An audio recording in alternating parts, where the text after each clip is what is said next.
प्यारे विद्यार्थियों नमस्कार। आप सभी का स्वागत है अपने इस YouTube चैनल पर। और विद्यार्थियों आज हम बीएससी सेकेंड ईयर का टॉपिक है गुणसूत्र की आकार की गुणसूत्र की जो बाहरी संरचना है, मॉर्फोलॉजी है, उसके बारे में अध्ययन करेंगे। पिछले वीडियो में हमने क्रोमेटिन के बारे में जाना था विद्यार्थियों। हमने ये भी जाना था कि क्रोमेटिन जो है वह अपने अंदर आनुवांशिक पदार्थ डीएनए को धारण करता है। क्रोमेटिन डीएनए और प्रोटीन से निर्मित संरचना है जो अंतरावस्था में यानी जब कोशिका विभाजन नहीं कर रही होती है उस समय केंद्रक में उपस्थित रहता है। और विद्यार्थियों जब कोशिका विभाजन की अवस्था में आती है, सेल डिवीज़न की स्टेज में आती है, तो यह क्रोमेटिन ही गुणसूत्रों में परिवर्तित हो जाता है, गुणसूत्रों के रूप में संघनित हो जाता है। आइए हम जानते हैं कि गुणसूत्र किस प्रकार के होते हैं, किस प्रकार से इनकी बाहरी आकार की जो होती है मॉर्फोलॉजी होती है। तो विद्यार्थियों गुणसूत्र जो होते हैं वो आनुवांशिक पदार्थ होते हैं और केंद्रक में उपस्थित होते हैं, ऐसा हम सभी जानते हैं। जीवों में गुणसूत्र केंद्रक में उपस्थित रहते हैं, परंतु यह गुणसूत्र कोशिका विभाजन के दौरान ही दिखाई देते हैं। जब कोशिका विभाजन नहीं कर रही होती है तो गुणसूत्र क्रोमेटिन जाल के रूप में पाए जाते हैं। विद्यार्थियों गुणसूत्र हमेशा कोशिका विभाजन के समय ही दिखाई देते हैं। कोशिका चक्कर की अंतरावस्था में अदृश्य यह गुणसूत्र अकुंडलित होते हैं, अतः यह पतले तंतुओं में उलझे हुए क्रोमेटिन जाल के रूप में केंद्रक में व्यवस्थित रहते हैं। जैसा कि हमने अभी जिक्र किया, यह कोशिका विभाजन के दौरान निर्जलीकृत व संघनित होकर सुस्पष्ट गुणसूत्रों के रूप में दिखाई देने लगते हैं। गुणसूत्र तंतुमय आकार के होते हैं जिनमें न्यूक्लिक अम्ल पाए जाते हैं। न्यूक्लिक अम्ल डीएनए या आरएनए, और मोस्ट ऑफ जो सजीव होते हैं उनमें डीएनए ही न्यूक्लिक अम्ल जो होता है आनुवांशिक पदार्थ के रूप में पाया जाता है। विषाणुओं के अलावा अन्य सभी गुणसूत्रों में अधिकांशतः गुणसूत्रों का डीऑक्सीराइबोन्यूक्लिक अम्ल ही आनुवांशिक गुणों के लिए उत्तरदायी है। इन गुणसूत्रों पर आनुवांशिकी के वाहक के रूप में जीन मौजूद रहते हैं। तो विषाणुओं में आनुवांशिक पदार्थ आरएनए होगा, लेकिन इनके अलावा जो सभी सजीव कोशिकाएं हैं, सजीव हैं, उनमें आनुवांशिक पदार्थ डीएनए पाया जाता है। तो गुणसूत्रों के बारे में जो प्रमुख बातें हैं वो ये हैं कि गुणसूत्र केवल कोशिका विभाजन के समय ही दिखाई देते हैं। इनमें आनुवांशिक पदार्थ अर्थात डीएनए पाया जाता है। डीएनए एक प्रकार से जीन जो होते हैं वो होते हैं, तो गुणसूत्रों पर ही जीन भी पाए जाते हैं जो लक्षणों को एक पीढ़ी से दूसरी पीढ़ी में ले जाते हैं। विद्यार्थियों उच्च जीवों में गुणसूत्रों की संख्या द्विगुणित होती है, डिप्लॉयड होती है, यानी गुणसूत्र जोड़ों में पाए जाएंगे। जैसे जिसे दैहिक गुणसूत्र संख्या सोमेटिक क्रोमोसोम नंबर अर्थात 2n से दर्शाया जाता है। द्विगुणित को 2n से दर्शाया जाता है। यह 2n संख्या प्रत्येक जाति के लिए निश्चित रहती है। युग्मक निर्माण के समय यह आधी हो जाती है, क्योंकि युग्मक निर्माण के समय अर्धसूत्री विभाजन होता है जिससे गुणसूत्रों की संख्या आधी रह जाती है और जिसे अगुणित कहेंगे, और इसको n से प्रदर्शित किया जाता है। तो प्रत्येक युग्मक में गुणसूत्र अगुणित होते हैं जो परागण के पश्चात पुनः वयस्क में द्विगुणित हो जाते हैं। पादपों में गुणसूत्रों की दैहिक गुणसूत्र संख्या 4, गेंदा जो हेलियंथस होता है उसमें 4 होती है। आलू यानी पोटैटो सोलेनम में 78 होती है। ओफियोग्लोसम रेटिकुलेटम में ये द्विगुणित गुणसूत्र संख्या 1260 तक पाई जा सकती है। तो ये कुछ प्रमुख इनके लक्षण थे, सामान्य लक्षण थे। एक गुणसूत्र को हम बाहर से देखें तो विद्यार्थियों इस प्रकार से दिखाई देगा।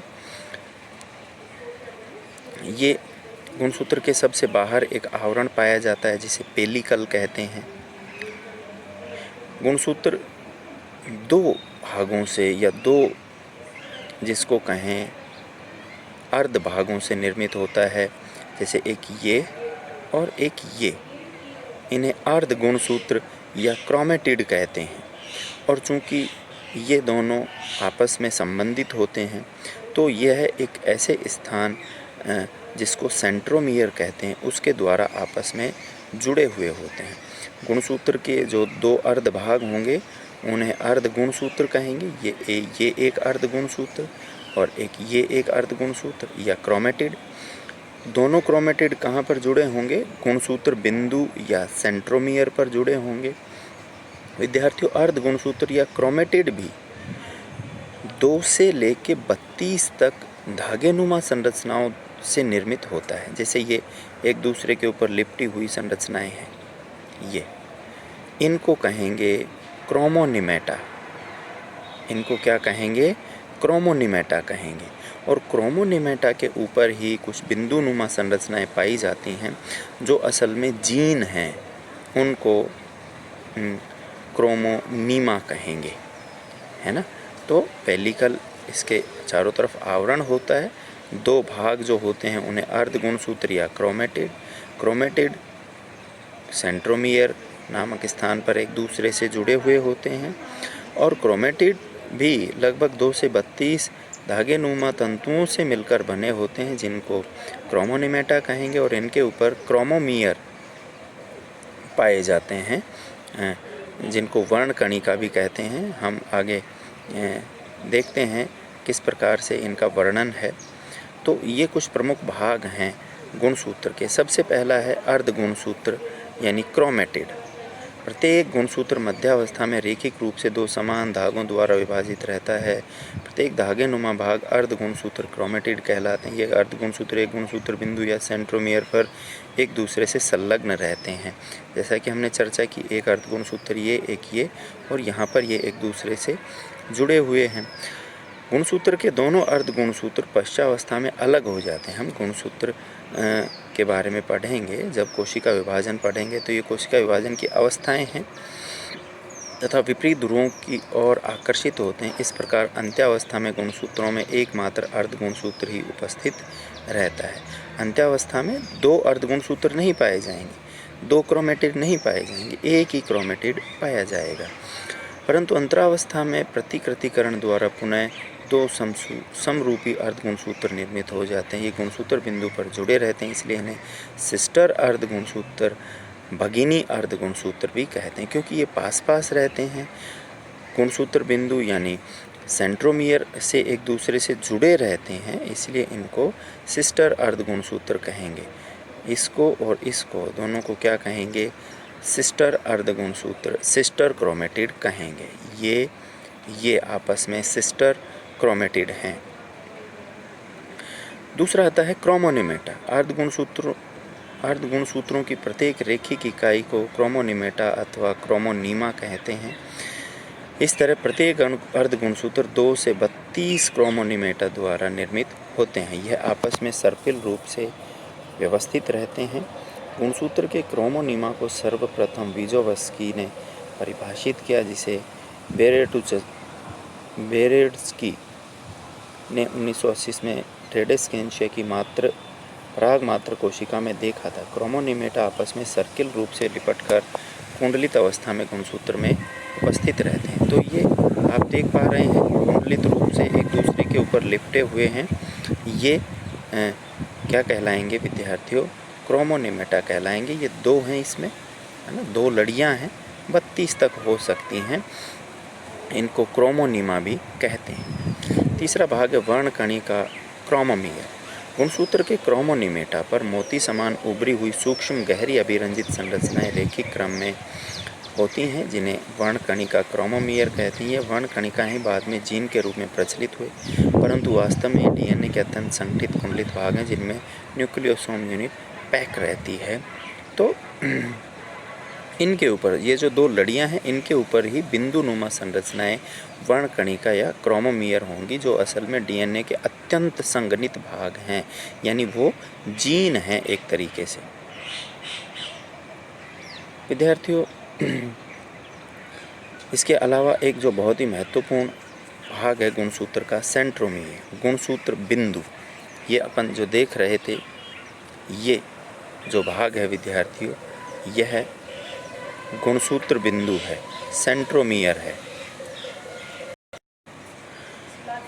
तो सेंट्रोमियर या गुणसूत्र बिंदु जो है विद्यार्थियों, वो लगभग प्रत्येक गुणसूत्र में पाया जाता है।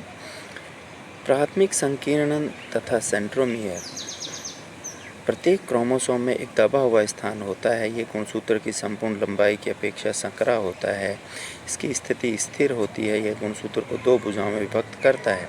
हल्की धनात्मक फ्यूजन अभिक्रिया दर्शाता है, जिससे इसमें पुनरावर्ती डीएनए का पता चलता है। इस डीएनए को सेंट्रोमेरिक हेटेरोक्रोमेटिन कहते हैं। प्राथमिक संकीर्णन पर ही सेंट्रोमियर या काइनेटोकोर स्थित होता है। क्रोमेटिड के दोनों क्रोमोनिमा इसी स्थान पर एक दूसरे से जुड़े रहते हैं। कोशिका विभाजन की मध्यावस्थाएं यानी मेटाफेज में क्रोमोसोम तर्कु सूत्रों से इसी स्थान पर जुड़े रहते हैं तथा सेंट्रोमियर गुणसूत्रों की गति से संबंधित होता है। प्रत्येक क्रोमेटिड पर एक सेंट्रोमियर या गुणसूत्र में दो सेंट्रोमियर पाए जाते हैं, किंतु इनकी संख्या अधिक या अनुपस्थित भी होती है। तो प्रत्येक गुणसूत्र में एक ऐसा स्थान होता है जो गुणसूत्र के अन्य भाग की बजाय थोड़ा दबा हुआ रहता है। ये दोनों तरफ से दबा हुआ है, तो इसे कहेंगे प्राथमिक संकीर्णन, प्राइमरी कंस्ट्रिक्शन। कई गुणसूत्रों में ये दो भी होते हैं, तो दूसरा होगा उसको सेकेंडरी कंस्ट्रिक्शन कहेंगे। तो विद्यार्थियों, ये जो दबा हुआ भाग है इसको तो कहेंगे प्राथमिक संकीर्णन, और इस पर ही जो संरचना पाई जाएगी उसको सेंट्रोमियर या गुणसूत्र बिंदु कहेंगे। याद रखना, गुणसूत्र बिंदु कहाँ पाया जाएगा? प्राथमिक संकीर्णन पर पाया जाता है। प्राथमिक संकीर्णन गुणसूत्र का दबा हुआ भाग है जिस पर गुणसूत्र बिंदु या सेंट्रोमियर पाया जाएगा। सेंट्रोमियर को काइनेटोकोर भी कहते हैं, और सेंट्रोमियर के द्वारा ही जो दोनों गुणसूत्र अर्ध गुणसूत्र हैं वो जुड़े हुए रहते हैं। विद्यार्थियों, ये ज़्यादातर एक ही पाया जाता है। कईयों में दो भी होता है, दो भी पाए जाते हैं, लेकिन कईयों में दो से ज़्यादा भी पाए जाते हैं। तो सेंट्रोमियर की संख्या के आधार पर गुणसूत्रों को निम्न प्रकार से अपन विभक्त कर सकते हैं। अगर एक सेंट्रोमियर है तो मोनोसेंट्रिक, दो सेंट्रोमियर हैं अगर किसी गुणसूत्र में तो डाइसेंट्रिक, किसी गुणसूत्र में दो से अधिक सेंट्रोमियर उपस्थित हैं तो इसे पॉलीसेंट्रिक गुणसूत्र कहेंगे। किसी गुणसूत्र में अगर सेंट्रोमियर नहीं पाया जाता है, सेंट्रोमियर का अभाव होता है, तो इन्हें एसेंट्रिक क्रोमोसोम, सेंट्रोमियर विहीन गुणसूत्र कहेंगे। ये जो नए गुणसूत्र होते हैं वो होते हैं। कई बार विद्यार्थियों, सेंट्रोमियर की स्थिति निश्चित नहीं होती, वो पूरे गुणसूत्र पर घूमता रहता है, वह पूरे गुणसूत्र पर पाया जा सकता है। तो ऐसे जो गुणसूत्र हैं उन्हें विसरित या ऐसे सेंट्रोमियर विसरित सेंट्रोमियर कहलाते हैं। विद्यार्थियों, सेंट्रोमियर की स्थिति ज़्यादातर तो गुणसूत्रों में मध्य भाग में पाई जाती है, लेकिन इसके अलावा सेंट्रोमियर गुणसूत्र के अंतिम खंड पर या मध्य भाग से थोड़ा हटके भी पाया जा सकता है। तो सेंट्रोमियर की गुणसूत्रों पर स्थिति के आधार पर भी हम गुणसूत्रों को विभक्त कर सकते हैं। सेंट्रोमियर की स्थिति के आधार पर गुणसूत्रों को निम्न प्रकार से हम बांट सकते हैं। अग्रबिंदु या एक्रोसेंट्रिक, जब सेंट्रोमियर एक सिरे पर होता हो तो ऐसा गुणसूत्र एक्रोसेंट्रिक कहलाता है, अग्रबिंदु कहलाता है। ऐसे गुणसूत्र की एक भुजा लंबी तथा दूसरी अत्यंत छोटी होती है। इनकी आकृति होगी वो शलाकार रूपी होगी। ठीक है। टीलोसेंट्रिक या अंतकेंद्रिक, इनमें सेंट्रोमियर जो होते हैं वो गुणसूत्र के सिरे के यानी एंड के समीप होते हैं, और गुणसूत्रों में एक ही भुजा पाई जाती है, दूसरी भुजा अनुपस्थित होती है। हमेशा याद रखना, अंतकेंद्रीय या टीलोसेंट्रिक गुणसूत्रों में एक ही भुजा पाई जाएगी, जबकि एक्रोसेंट्रिक में एक भुजा अत्यंत छोटी और दूसरी बड़ी। उपमध्य या सब मेटासेंट्रिक, इसमें मध्य बिंदु से थोड़ा हटके सेंट्रोमियर पाया जाएगा, जिससे गुणसूत्र की दोनों भुजाएं असमान लंबाई की होंगी, एक थोड़ी बड़ी और एक उससे छोटी।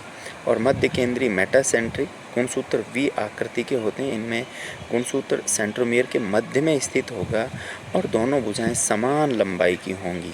जैसे आप देख पा रहे हैं, यह टीलोसेंट्रिक है, यह सेंट्रोमियर है।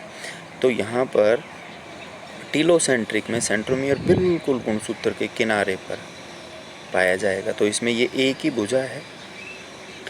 एक्रोसेंट्रिक में गुणसूत्र किनारे से थोड़ा हटके यहाँ पर, तो एक ये भुजा तो काफ़ी लंबी और ये बिल्कुल छोटी।